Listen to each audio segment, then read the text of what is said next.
Peace, family, and welcome to another episode of Underground Railroad Radio. This is your host, Brother Rich, and I'm joined once again by the living legend, Professor Griff. Welcome to the show, brother.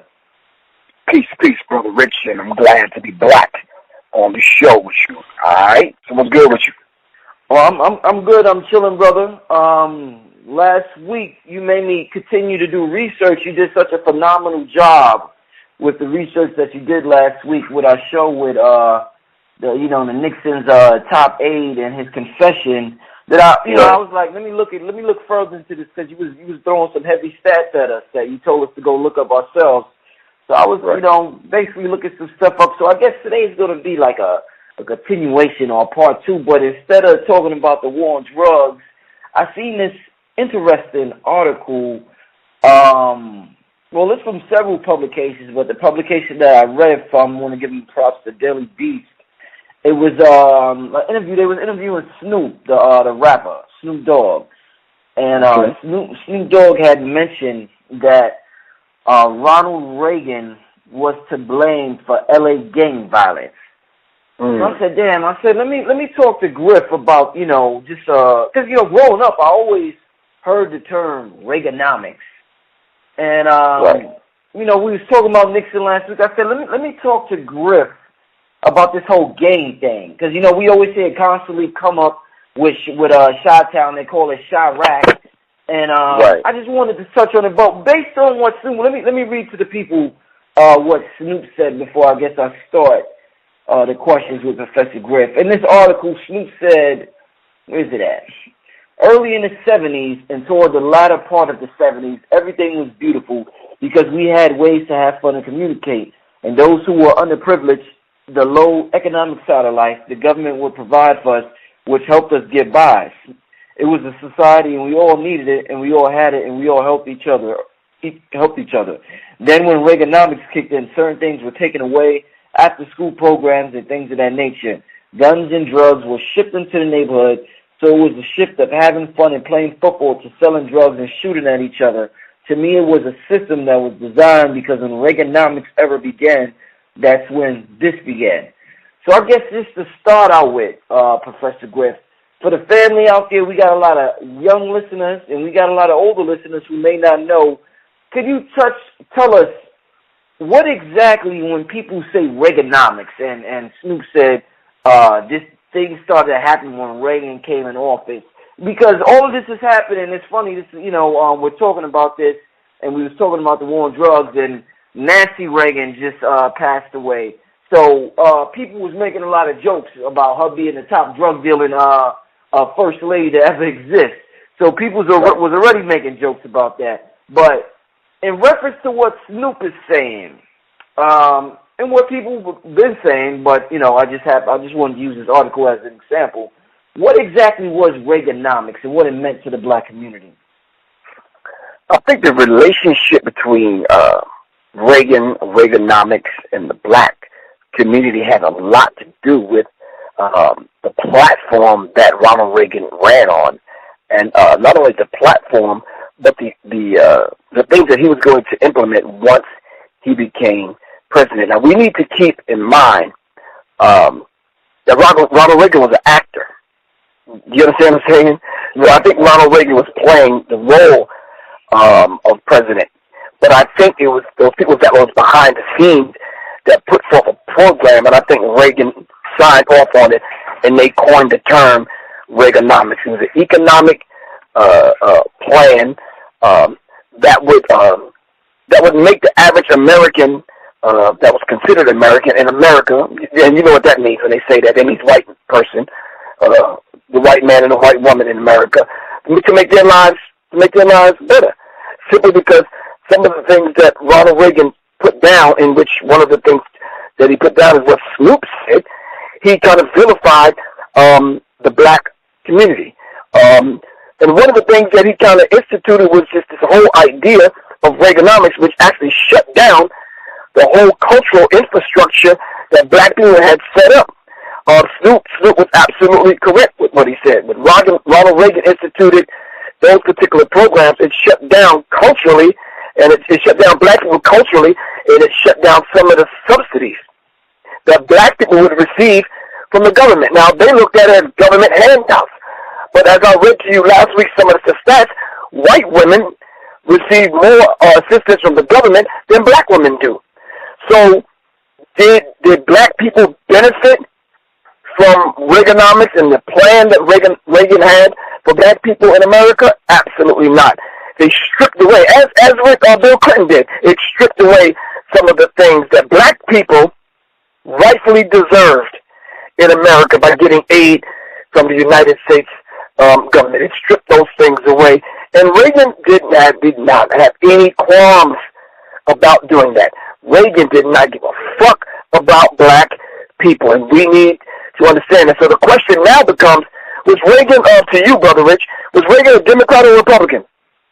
Shit, it don't matter to me. Thank you, exactly. And that's the answer that I was looking for. It doesn't matter. It doesn't matter because under Reagan, we lost a whole hell of a lot. Under Bill Clinton, we lost a whole hell of a lot. And a lot of us went to jail. In the covenant with death by William Cooper, who will behold the pale horse. He said all that is necessary for evil to triumph is for good people to do absolutely nothing, Brother Rich. And that was from Edwin Burke in William Cooper's book, Behold the Pale Horse. So when evil triumphs, you'll find a lot of good people doing absolutely nothing to defend the masses of people, especially black people, against evil people like Ronald Wilson Reagan, which is 6 letters in each name, which Ronald Wilson Reagan represented 666, which represented the devil himself. Now, I've interviewed Freeway Ricky Ross on my radio before, and he mentioned Iran Contra scandal. Could you brief us on what that was about for those who may not know the Iran Contra affair? Well, the Iran it's a lot deeper than what I could say in this particular interview, but the Iran Contra scandal basically started out with the Ayatollah Khomeini and on Jimmy Carter's watch taking the hostages simply because of America's foreign and our domestic policies. Well, we have to know and understand that the foreign policies of the United States government is an extension of the domestic policies. So when the Ayatollah Khomeini took the hostages, it was on Jimmy Carter's watch, and he was left with the duty and responsibility of freeing the hostages from Iran. Now, we have to ask the question, why did Iran take the hostages? A lot of people say Iran, and I hope I'm not confusing people. So when Iran took the hostages, what Iran wanted to do was to put back in place the rulership that would rule the people of Iran in a just manner. Why do I say that, Brother Rich?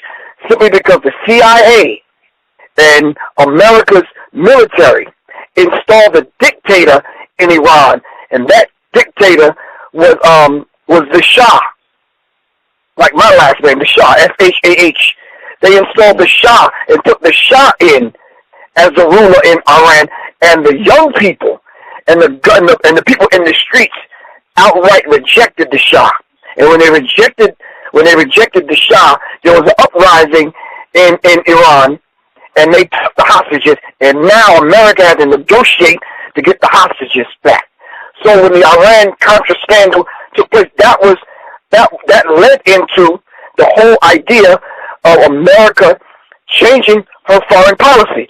So when Bush got into office,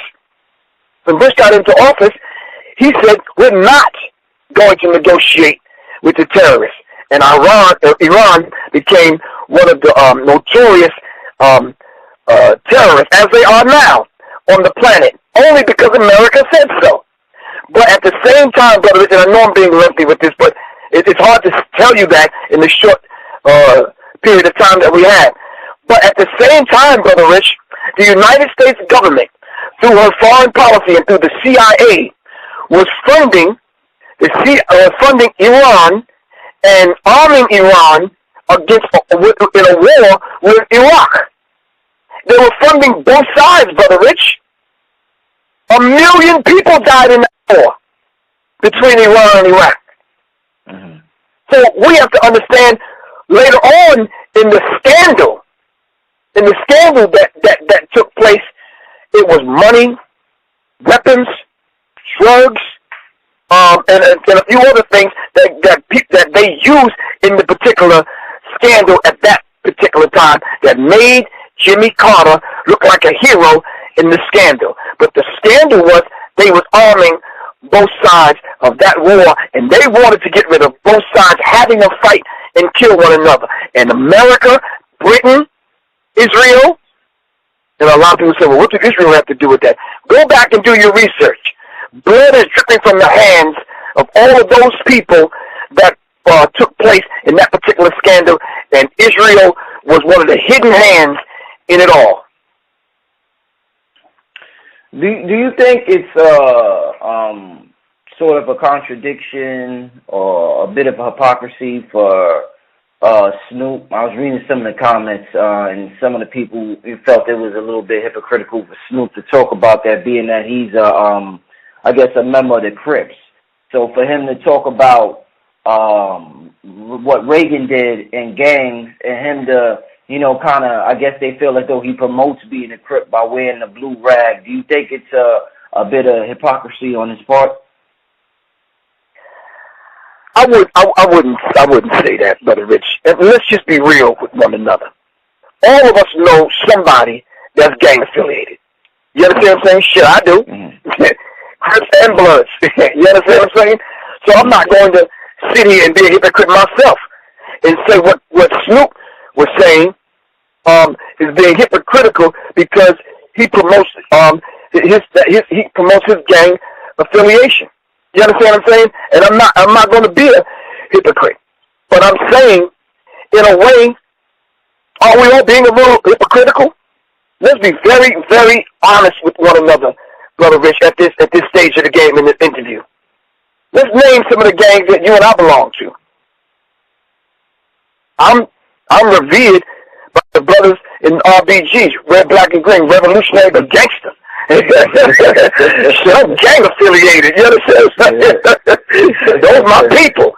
You understand what I'm saying? I fucked around here this morning when you sent me or this afternoon, when you sent me the subject matter, I listened to Cool and the Gang. Shit, I'm gang affiliated. I love Gangstar. Shit, I'm gang affiliated. You understand? So let's just be real with one another. All of us belong to those group of men, or those society of men and women that act as our family, whether they call them gangs or whatever they call them, whether they wear a certain kind of color or whatever. My color is black. My gang wear black. You understand what I'm saying? Mm-hmm. So we're about that business of fearing the minds of our people. We're not about that other stuff. You understand what I'm saying? So we have to be very real with one another. Your parents, my parents, belong to gangs. My mom was a Baptist to the core.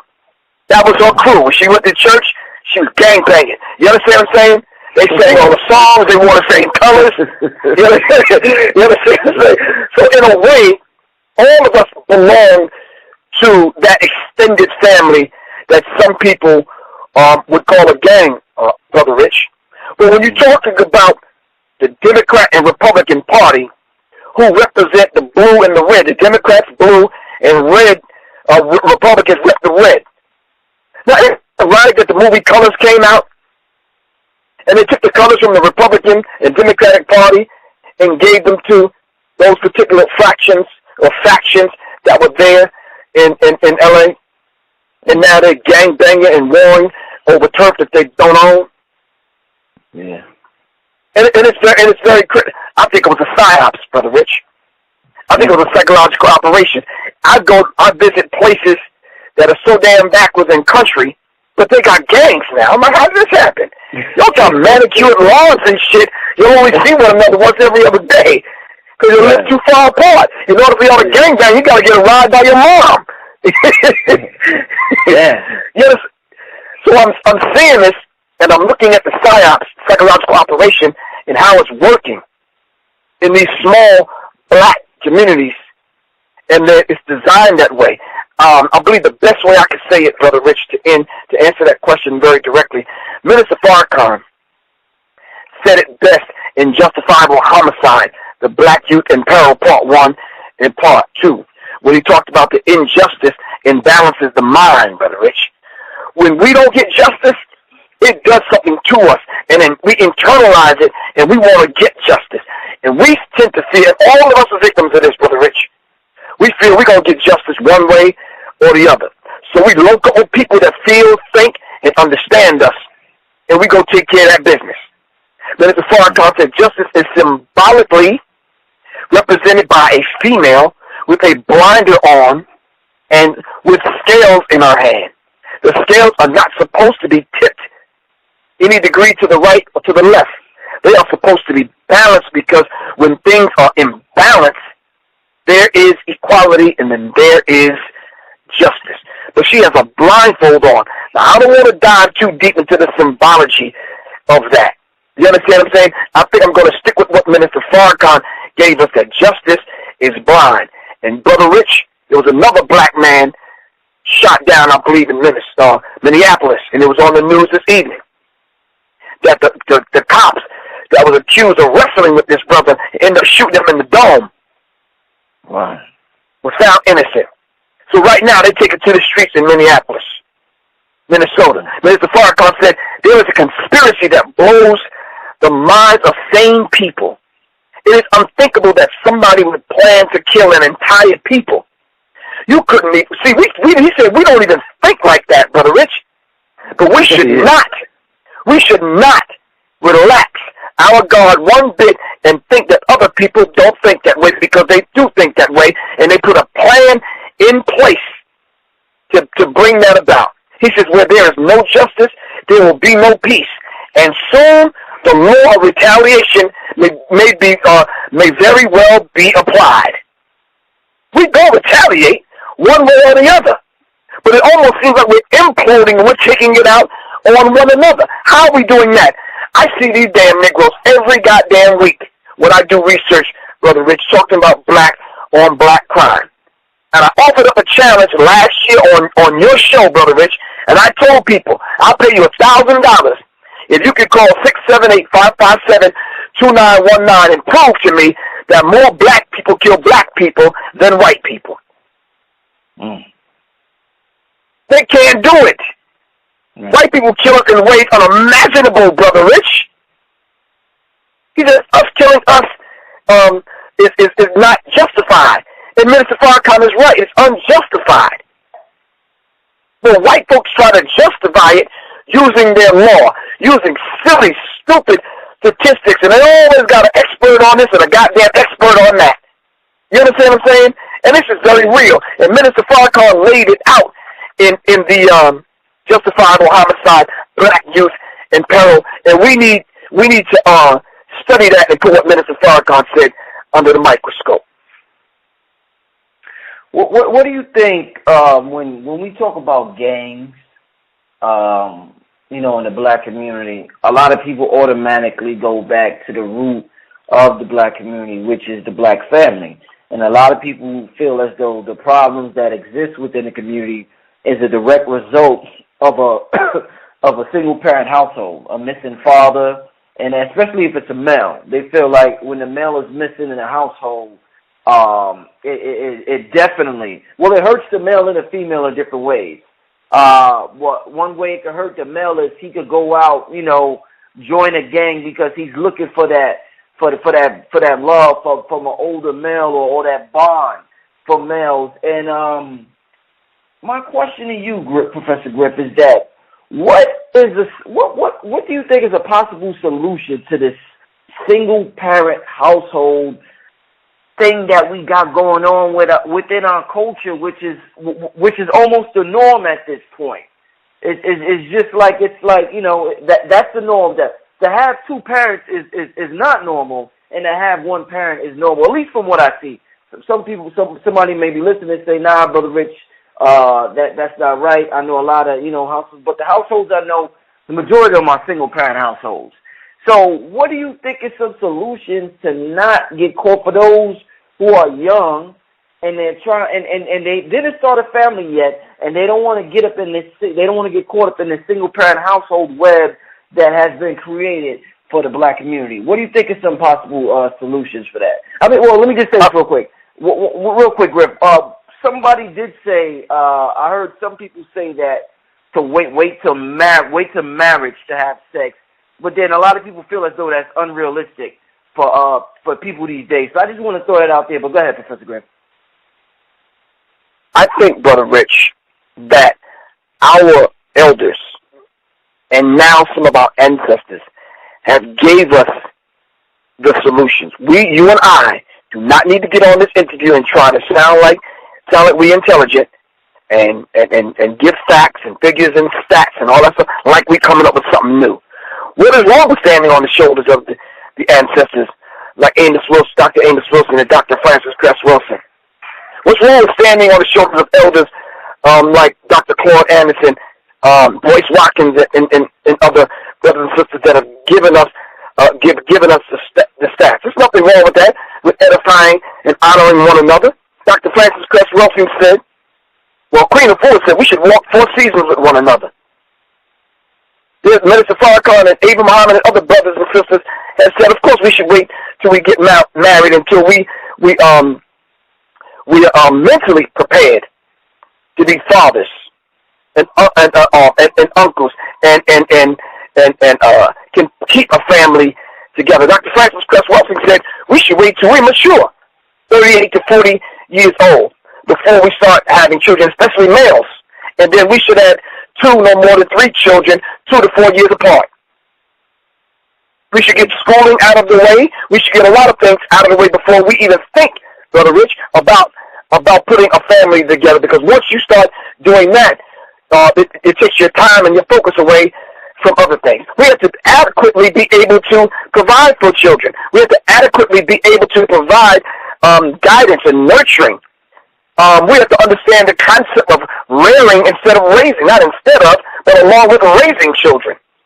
We have to have these extended families, the uncles and aunties and cousins and nieces and nephews serve as a support unit. And then we have to be able to have neighbors and extended families at the church, extended families at the mosque, extended families at the school to help nurture and guide and direct young people. And I'm saying all that to say this. If we don't, Brother Rich, we're going to continue to suffer. And as long as we've been growing up with this same dilemma that you just asked about, this single-parent household, I'm tired of hearing these women sticking their chests out like they're men, talking about they can do it on their own. No, you can't. Stop that. It's foolish. We have to be able to get along with one another to have these family units. And even if, you understand what the Asians do, Brother Rich, even if they're not getting along in the house, they will stay in the house long enough to see their children of age. You understand what I'm saying? Keep it peaceful. They will just see their children through. Some of our people do that, and I take my hat off to them, and I applaud them, Brother Rich. Not enough of us do that. Not enough of the uncles step in and the aunties step in. All right? This whole idea of a Jegna program, which is a mentor, but we don't use the word mentor. We need more Jegnas. We need more brothers stepping up to the plate. This is why, Brother Rich, I'm sorry I'm long-winded, this is why they join gangs. Because gangs have been a part of the popular culture ever since the dawn of time. I don't know what goddamn dawn of time they talking about, but however, lately, gangsters, I ain't talking about Al Capone and the rest of them Jews that was hiding behind them funny-looking goddamn hats and them names, trying to play it up like they're Italians. A lot of them were Jews. Meyer Lansky and some of them characters. Those were Jews. They weren't Italian. But lately, gangsters turned from outcasts to role models. Ain't that for shit? Black rappers have taken the name of Italian gangsters to further that gang mentality. Capone and Noriega and some of these cats. You understand what I'm saying? I mean, I love them brothers, and they know that. I'm not saying anything about them. But it was a trend. It was a trend in hip-hop for you to take on the Italian gangster name because you wanted to appear tough. You understand what I'm saying? But thanks to the modern portrayal of gangs as groups of cool, rebellious, youth-defying authority, teens fantasize and idolize becoming the margins of society. Parents, scholars, and religious people wonder, why do people join gangs? Well, shit, I'm going to stop there in this article. Let me stop there by asking a damn question. Why the hell your ass join fraternities and sororities? Why are you a Democrat or a Republican? We could easily ask those questions. There was a group of brothers that was defending themselves back in the day, post-slavery, called the Deacons of Defense. Right. Were they gangs? So the main reasons why they say young people join gangs, Brother Rich, is A, unemployment. This is the lack of satisfying jobs for young people combined with poverty and social isolation are the factors that precipitate to young people joining gangs. Not only would gangs provide youth with security and secure employment from hefty payment by joining gangs because of the criminal activity in the gang, the danger behind underemployment and unemployment is not just a lack of money or Social Security. It increased the number of unemployed men and women, and it raises the suicide rate and so on and so forth. They don't have to worry about money. They join a gang. If their gang members come off, of course they're going to share it with them. They're going to hang out and look out for them. You understand what I'm saying? Mm. The second reason is gangs provide a sense of fellowship and brotherhood. That's what the Q Dogs provide, right? Yeah. That's what the Masonic provide. Those are damn gangs. It says, number 3, looking for basic human need. It's a survival mechanism. I got to survive.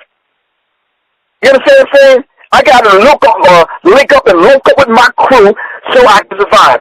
Gangs are mainly compromised of youth that have something in common. A lot of them are poor. A lot of them like the same music. A lot of them eat the same food. A lot of them have the same habits. They think the same, feel the same about society and their family. You understand what I'm saying? Mm-hmm. And a lot of them, come together and come up with ingenious ways to get easy money. You can't just join a goddamn gang. You got to go through the ritual now.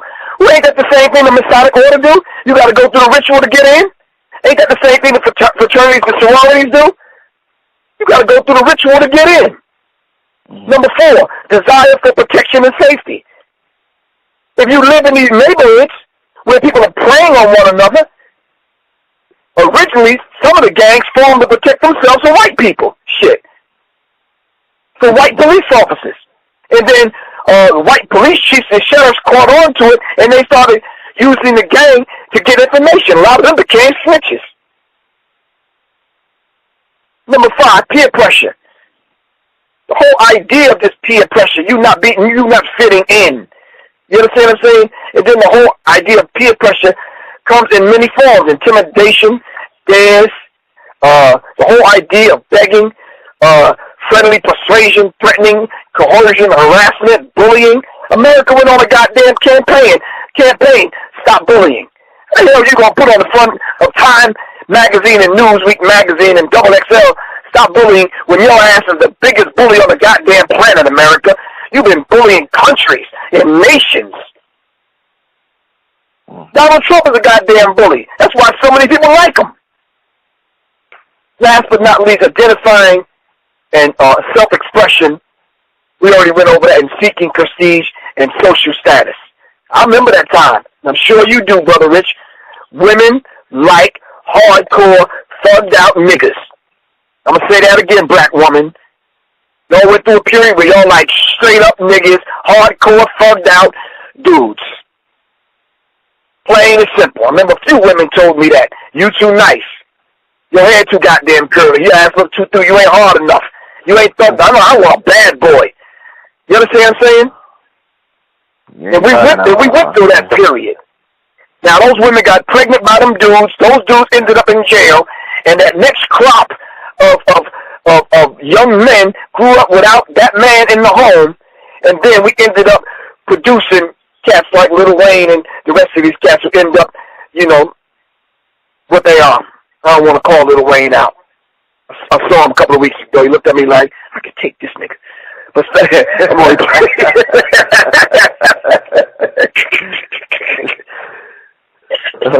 Well, you know, but anyway. So you said some interesting things, Professor Griff. One of them being one of the reasons why people like Donald Trump is because he's a bully. And number two, there was this stage of black women, and it still goes on with a lot of black women today, where they like a certain type of aggressive gangster dude, street dude. And I guess what I want to ask is, what's up with America's infatuation with gangsters? You see, I mean, like the movie Scarface, you mentioned Donald Trump. The Sopranos was like one of HBO's biggest hit series when they had the like you said, the so-called Italian gangsters. The whole, I mean, just from not just blacks. I mean, all races just seem to be infatuated with the gangster. So, are there traits of a gangster that you see that you be like, damn, he's a gangster, but that's a bad motherfucker, yeah, man. Like, what's the traits about a gangster that all races seem to like, Professor Griff? I'm gonna be honest with you. I'm guilty, Brother Rich. I don't know if you can see me, but I got my hand in the air. I'm guilty. That would be me, man. But I'm a cross between the infatuated guy that is infatuated by gangsters and ninjas. So I could be that ninja gangster dude.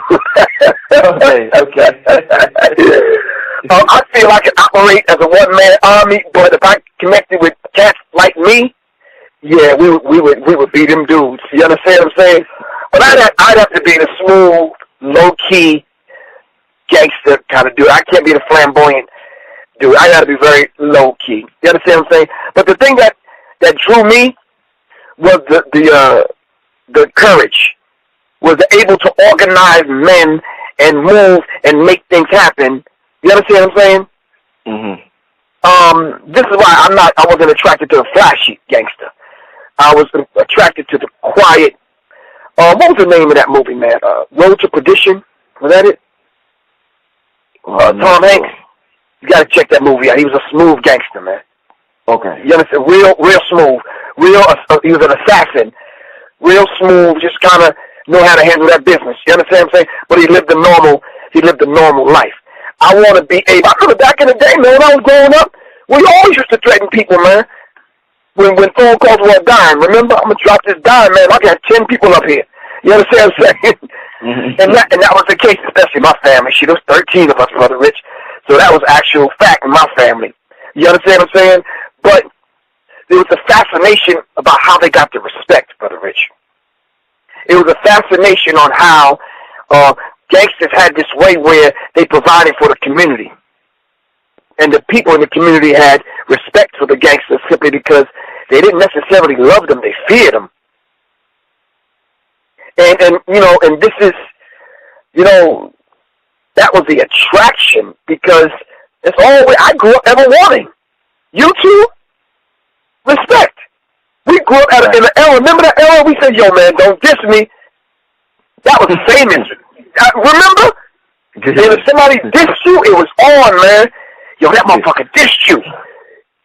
That's almost like it was a fight after that. You understand what I'm saying? And when we said that, Brother Rich, Dr. Joy Leary said it beautifully and masterfully. She said respect. Re means to bind back to, and Professor Smalls broke it down also. Re means to bind back to. Specto means to look again. So when you're talking about respect, all you're asking that person to do is to look at me again. I apologize. I'm sorry. I didn't mean that. Just look at me again. I'm just asking for a little bit of respect. Aretha Franklin said it. R-E-S-P-E-C-T. All I want is some respect, man. That's it. You understand what I'm saying? Mm-hmm. And that became a big thing with us. So that gangster showed us, especially when the black exploitation films came out in the 70s, it showed us how to be a gangster. Damn, man, you watched 10 of them movies, you took a fucking crash course on how to be a black gangster. Right. And some of them did it, Brother Rich, and did it well. I'm not going to mention no names of some of those cats that ran Harlem, man. Nicky Barnes and some of them other cats. You understand what I'm saying? Mm-hmm. So, yeah, you know, it's critical, man, but the infatuation over it, especially in hip-hop, oh, my God, the movie Scarface, yo, it did so much damage to the psychology of young black men coming up in hip-hop. They took the name Scarface, they took the ways and actions, they took, you know, the whole vibe of Al Pacino, man, and that ran and permeated a lot of people's mentality in the hood, and especially in hip-hop.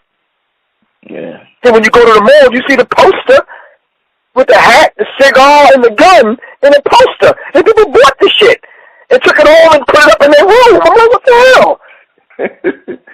So you know what I'm saying. It's right, Brother Rich. Come on, man. Yeah. No, you're right. Yeah. We was infatuated, man, with Al Pacino playing Scarface because he came from nothing. He built him an empire, and he came up with his crew. That was the infatuation, man. Well, at least it was one of mine. Godfather, the Godfather films came out when the Italian gangsters was on the small and the big screen, when the Untouchables. You understand what I'm saying? When, especially when the Chinese gangs came out. You remember the Warriors? Warriors, come out to play. When that movie came out, oh man, Brother Rich. To this day, I'm gonna tell you straight up, this shit is funny. To this day, me and my crew, the S1Ws, we still do that same shit today, and that's stuck with us since the Warriors. You're like, what the hell are you talking about, Griff? You remember the whistle? The Warriors? Yeah. It went like this. Me and the S1W still do that shit today. Oh, when we know we got to go take care of that business, that's our call. That's what we do. That's embarrassing. But anyway, I'm a grown-ass fucking man. Well, let me ask you this, Professor Griff. You mentioned a lot of times in the neighborhoods, the gangsters are feared. So I want to bring up a quote from Niccolo Machiavelli and get your opinion on it. Niccolo Machiavelli, I hope I'm saying his name right, said, "It is better to be feared than loved if you cannot be both." A lot of people agree with that, Professor Griff. They feel like this is a cold world, and that you kept mentioning respect. The best way to get respect in this cold world they feel is to be feared. So with that being said, Professor Griff, what's your opinion on this quote from Machiavelli? Well, I'm not going to give you my opinion on how I feel about it, but let me say this, man. When I heard that quote in a movie, it made me sit up, man. I'm watching a movie with the sister. I'm like, can I rewind that? And you know what movie that was? A Bronx Tale. A Bronx Tale. Yeah, I remember, yeah. Classic movie, man. Yeah. A Bronx Tale. And I'm like, wow, that was deep, man. Would you rather be loved or feared? And he broke it down masterfully, man, in A Bronx Tale. And that young guy in that movie, Cologino, he says, don't call me Cologino, Dad. They call me C. Well, your name is Cologino. No, Dad, come on, Dad. You know what I'm saying, Dad. So he had to wrestle with his dad and go back and forth because he wanted to be respected in the hood. And his dad wanted to let him know, listen, man, I drive a bus. I work every day. You know, he says, no, Dad. They told me that the working man is a sucker. He says, no, what they're doing down at that bar, they're suckers. The working man is the man. You understand what I'm saying? Mm-hmm. And Cologino, and he called him C. He says, Mom, the working man is a sucker. I'm trying to get mine. Until he went to school and fell in love with a black woman. And I guess she taught him some valuable lessons, taught him how to be cool, gave him some swag, and he ain't want to hang out with the white Italian dudes around the way anymore. You understand what I'm saying? But his mentor, the gangster dude, he has witnessed his mentor shoot somebody in the dome, man. You understand? At the end of the movie, the son of the dude that he shot grew up and ended up shooting him in the head. So the question now becomes, would you rather be loved or feared? Let me tell you something, Brother Rich. Them people they don't love you. Because you will die, they'll cry a couple of crocodiles at your funeral, but when they hit the street, they're going to step right up in your spot. Get your connects, get your girl, like they did in Scarface. You understand what I'm saying? Mm-hmm. And that's very real. And so that quote, Brother Rich, when you say it, that's what came to mind. And that whole story that Robert De Niro played out in his film A Bronx Tale came to mind, because those were some valuable lessons from a young boy coming up in the Bronx, protecting his quote-unquote turf, so to speak. You understand what I'm saying? Mm-hmm. One other scene in the movie was he was at the local bar on the corner. Motorcycle club came through. Motorcycle gang came through looking all tough. And they said they wanted some beers. So they was causing a ruckus in the club. And, the main gangster came up and said, you can have some beers, but just, buy the beers and just get your beers and go. Man, they started getting the beers and causing a ruckus. That gangster, the head of the little mob in that bar, took the key, locked the door. He said, "Now you guys can't leave." And they put it on the motorcycle. And that was the attracting thing to me, how they can handle their business, lock down their turf, run a business, teach young men in the neighborhood. And I think that's the attractive quality. We're all attracted to power, Brother Rich, especially women. They don't want no weak dude that ain't running shit with his mouth. You understand what I'm saying? Mm-hmm. They want someone that can take care of some business. I hope I answered your question. No, definitely. You got me going through the movie in my mind. I was going through that scene in my mind when they went into the club, the biker gang. So that was definitely a great example of that right there. Like, definitely a great example. Now, Professor Griff, I guess let me see. I think I got about one or two more questions. In terms of young black males and let's just say young males and young females, a lot of people feel as though females have a rites of passage as far as their Sweet 16, and they get celebrated a lot as a teenager. Some people feel as though there should be a male version of a Sweet 16. And we don't have that. Most of the time, instead of the Sweet 16, the brother gets a sentence on Rikers Island or something like that, and that ends up being his rites of passage into manhood. Do you feel as though there should be the male version of a female Sweet 16 just to bring a young brother into manhood? I think, Brother Rich, I don't think it should be a Sweet 16. I think the whole idea. What do the Jews? What they have? What's that called? A bar mitzvah or something like that? Don't they? Yeah, they do. But that's what I was about to say. When you come into manhood, it's normally at the age of 12 or 13. Okay. From 12 to 13. In some African societies, it's probably at 11, between 11 and 14. Mm-hmm. You're already a man. Mm-hmm. And you don't do the things that we think men should do in this society, because there's still that rites of passage. And we know and understand in ancient Kemet, you went to school until you were 40, but you lived longer back then.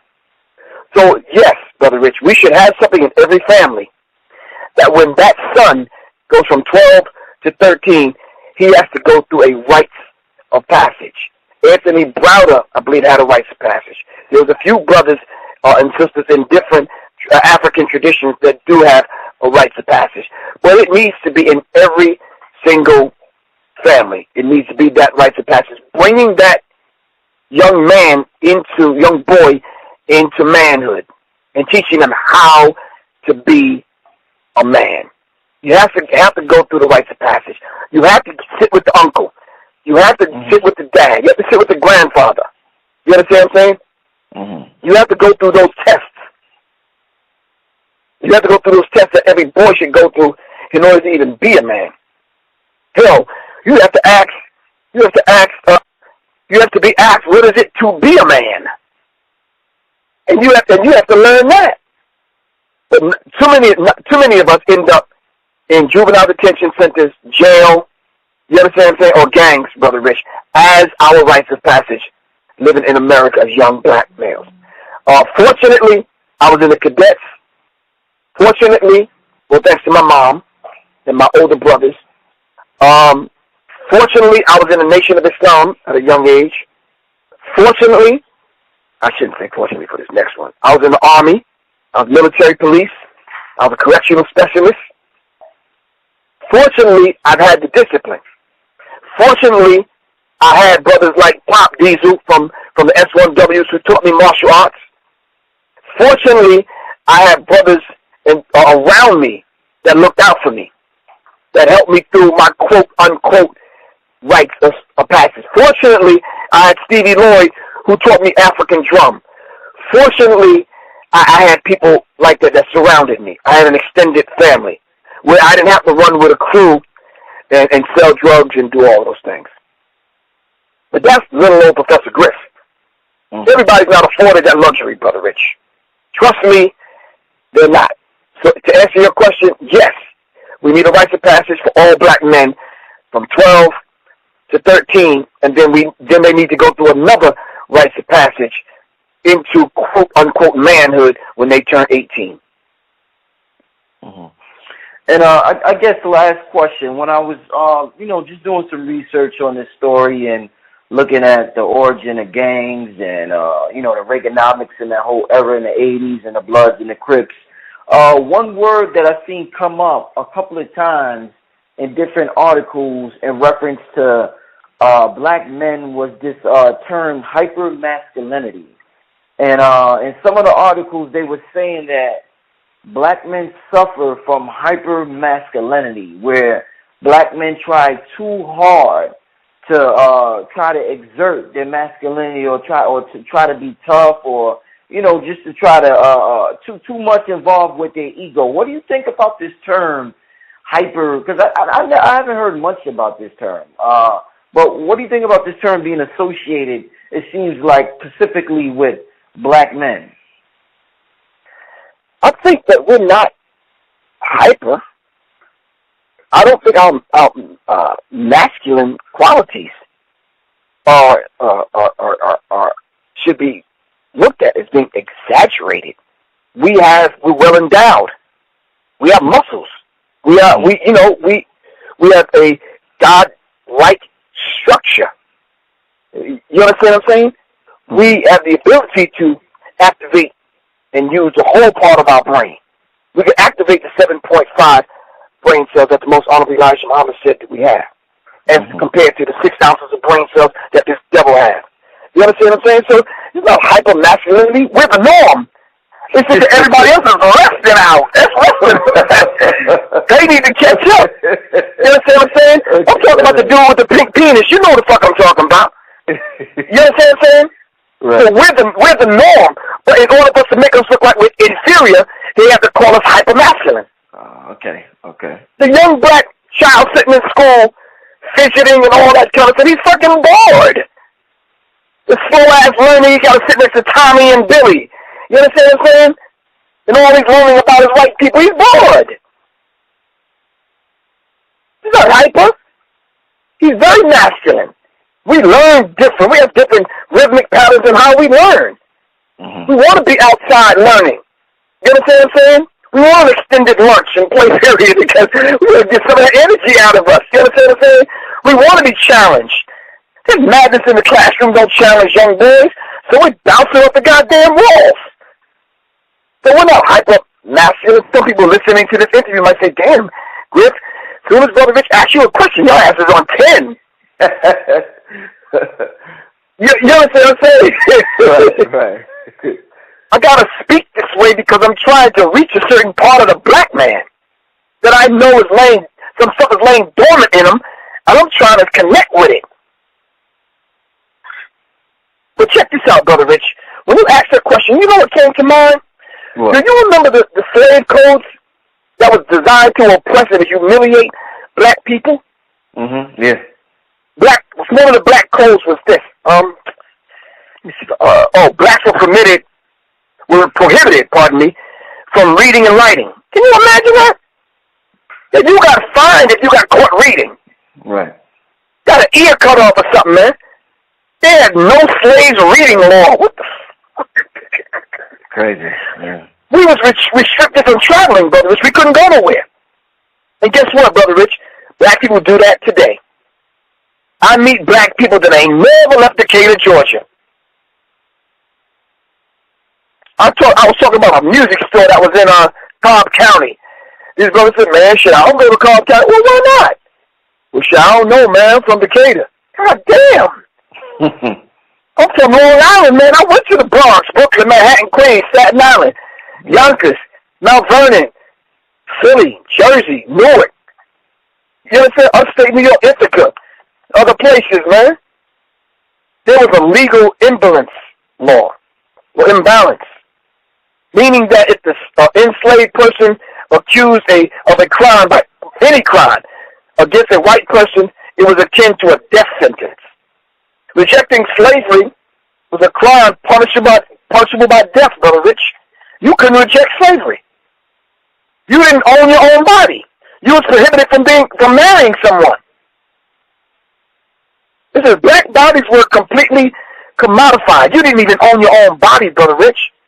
Slaves were prohibited from owning arms. You couldn't even defend yourself, Brother Rich. Yeah. And the number one slave code that I think affects black people today, this is why we woke up in gangs, is the fact that they had a code, Brother Rich, and it said there was no congregating of black people. If they caught 2 or 3 of us together, they're like, hey, break that up over there. Move along. You understand what I'm saying? You know why? Because they thought we was planning something. You understand what I'm saying? When they caught 3 or 4 of us together, they thought we was planning an escape or something on the plantation. They thought when we was singing them damn songs, we was plotting their death. Shit, and we was. But I'm just saying. You understand what I'm saying?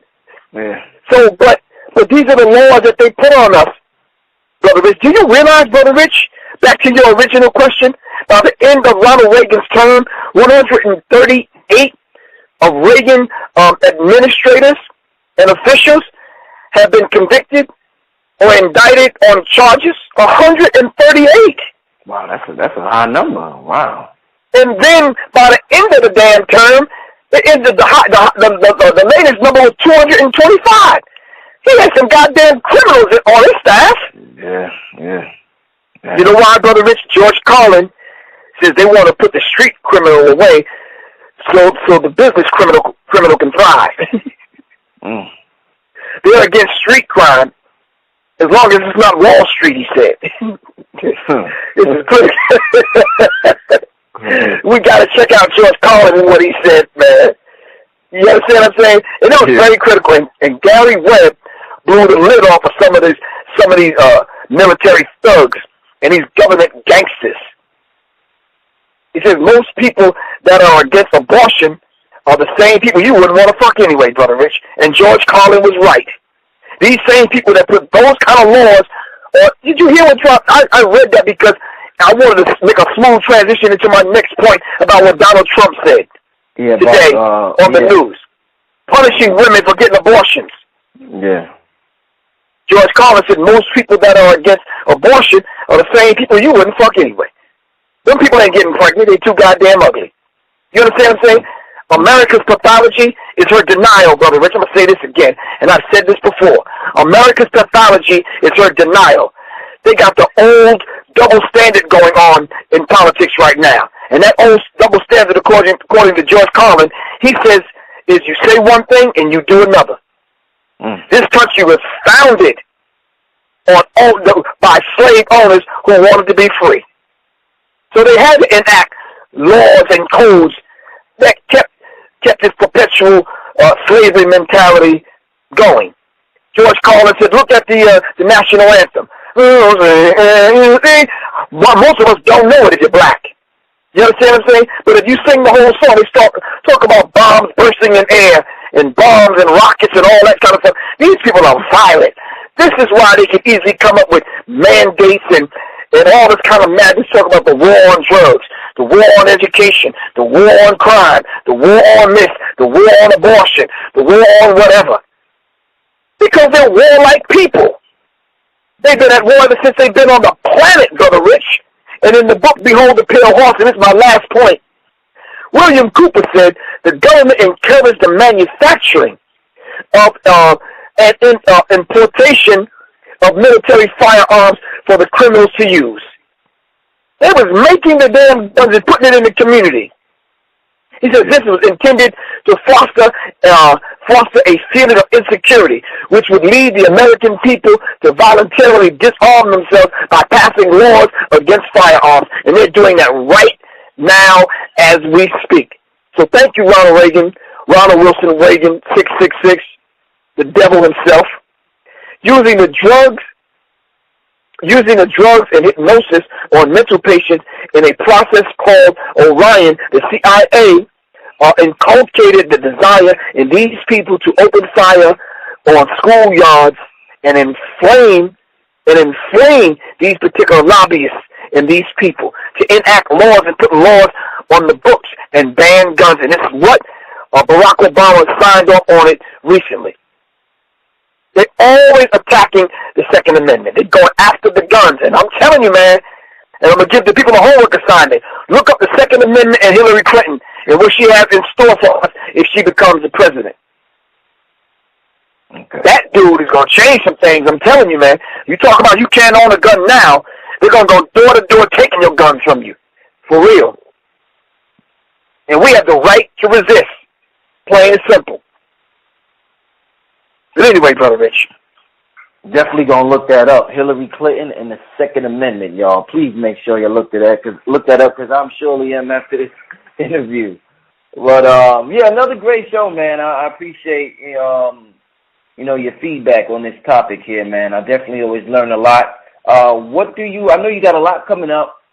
Tell the people once again, or all the lectures you got coming up, anything that's going on, so the people could show support. Well, some people said, Griff, you be telling us about too many damn lectures. We can't keep up.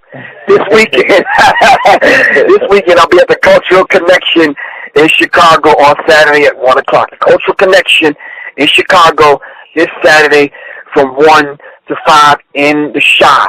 I'm hooking with my brothers and sisters in the Chi to make it happen. I'll be there Sunday also at some undisclosed location. So y'all got to call me, 678-557-2919. And then the weekend after that, Brother Rich, on the 8th and the 9th, I'll be in San Antonio, Texas with Public Enemy on the 8th.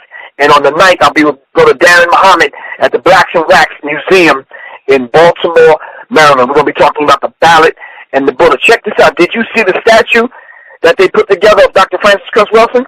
No, I did not see it, no. It's at the Blacks and Wax Museum. I want people to come on by and take a tour of the Blacks and Wax Museum with me so we can see the statue the wax figure, that statue that they put up of Dr. Francis Cress Welsing at the Blacks and Wax Museum in Baltimore on April 9th. Professor Griff and Darren Muhammad, we're going to be talking about the ballot or bullet. Well, people can reach me at seriousminds.info@gmail.com. They can hit me at 678-557-2919. I'm on Facebook at Facebook /Enemy Minds. I'm on Instagram, Twitter, Serious Minds, and Brother Rich. We are on the move with the film. We put up the GoFundMe. It's GoFundMe /Artifactual. So help support the film. We're underway. We got an editor. We got a beautiful team out of Phoenix, Arizona that's going to edit it for us. We're going to get it shot. We have a few commitments from some brothers and sisters that's going to be a part of the film, Brother Rich. And it's going to be a beautiful task, man. I'm looking forward to getting it done. Remember, GoFundMe /Artifactual. Donate to the film so we can get this thing knocked out so I don't disappoint Brother Rich. Check this out, Brother Rich. We mentioned the film, and we already got a screening already in February. Wow. I know, right? Man, that's what's up. That's what's up. Yeah. Y'all working. That's what's up. Y'all working. You know what you could do too, if you want. I'm gonna put the link up, and if you want, you could make like you know how when you was doing your rehabilitation, you sent me a little 2-minute video. If you want to send me a 2-minute video for the GoFundMe and for the film, I could throw it up on the channel so people could, really get a good visual of what you got going on. So all right, cool. If you do want to do that, I'll definitely throw it right up. But for this show and for every other show, I'm definitely gonna put the link in the description bar for the GoFundMe. Y'all make sure you support that. It's gonna be amazing. So yeah, man, thanks for that. And I'm gonna throw up the flyers to the other lectures you said. And I want to thank everybody for tuning in. I want to thank Professor Griff for joining us once again. This is Brother Rich, Underground Railroad Radio, and we signing out, family. We gonna see you next time. Peace. Peace.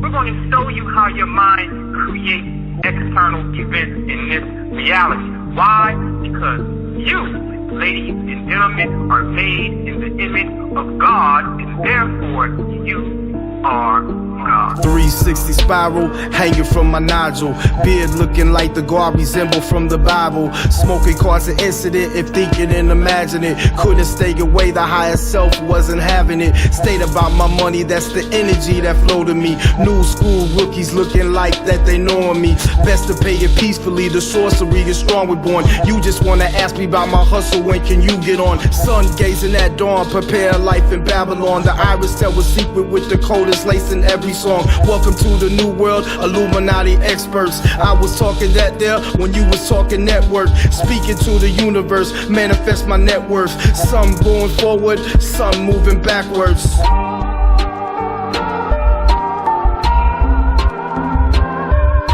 It's over for you crackers, white supremacist masters who fathered the planet, you self-annihilated bastards. We ain't pulling choppers, we lighting candles on you. Don't worry about this chopper, worry about this voodoo. It's over for you crackers, white supremacist masters who fathered the planet, you self-annihilated bastards. We ain't pulling choppers, we lighting candles on you. Don't worry about this chopper, worry about this voodoo. I'm deprogramming massive people, absorb it. Make the true and common knowledge like the planets in orbit. Watch these modern day crusaders, yeah, these Templars are nervous. Original is waking up, the realization of purpose. Supreme street economics, watch the underground surface. Offensive to anybody that push the present day slave ship. I ain't racist, deal with white folks on their cases by cases. I'm referring to the system, the foundation I'm faced with. Educate your simple slow ass who stole the identity. The U.S. history is white supremacy. Schools are groom machines, that's exactly the problem. So they can mold you how they want you and determine your outcome. Meanwhile, blacks and browns act like they can't be neighbors. That's the tools of power structure, that's divide and conquer.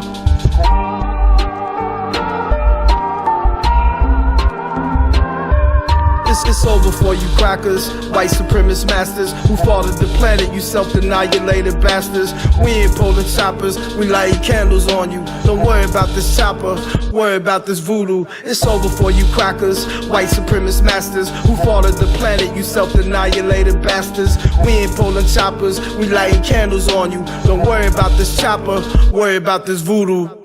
Instead of associating themselves with somebody who's made a stand against the system because of their